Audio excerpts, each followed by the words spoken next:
Autopsi Brasil. Hasil autopsi meninggalnya pendaki Juliana Marins yang terjatuh di Gunung Rinjani, Lombok, Nusa Tenggara Barat (NTB), dikeluarkan di negaranya, Brasil.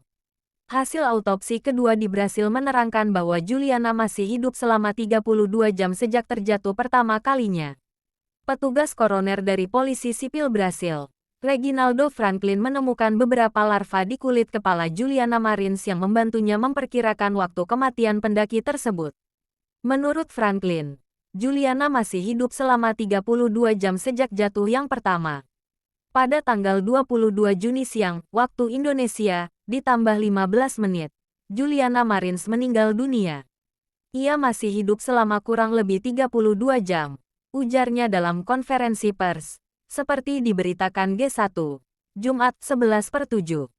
Menurut perkiraan ini, Juliana sudah meninggal pada tengah hari tanggal 22, waktu Indonesia, sekitar pukul 12 siang, sambungnya.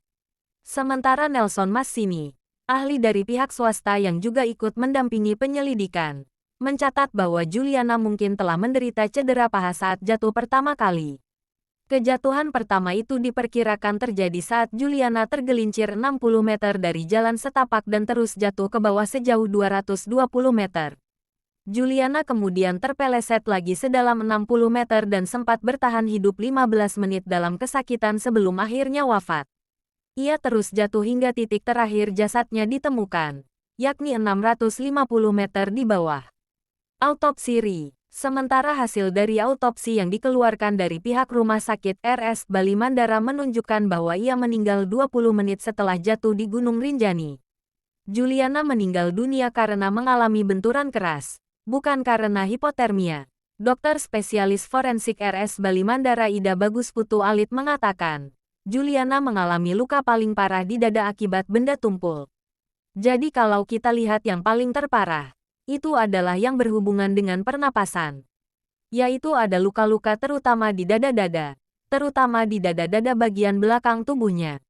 Itu yang merusak organ-organ di dalamnya, katanya dalam konferensi pers, Jumat 27/6 lalu.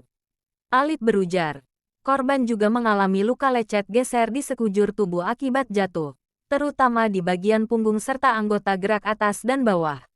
Luka juga ditemukan di bagian kepala. Jadi kalau kita perkirakan paling lama 20 menit, tidak ada bukti yang kita dapatkan bahwa korban ini meninggal dalam waktu yang lama dari lukanya, jelasnya. Kemudian, berdasarkan pemeriksaan, kata Alit, tidak ada tanda-tanda Juliana tewas karena terserang hipotermia. Tanda-tanda adanya hipotermia itu luka-luka yang ditimbulkan dari hipotermia tidak ada. Jadi luka-luka yang ditimbulkan oleh hipotermia itu adalah luka pada ujung-ujung jari. Jadi lukanya berwarna hitam. Ini tidak ada luka. Berarti bisa kita katakan bahwa tidak ada hipotermia, ujarnya. Ia juga memastikan bahwa Juliana tidak meninggal karena kekurangan makanan atau minuman pasca jatuh.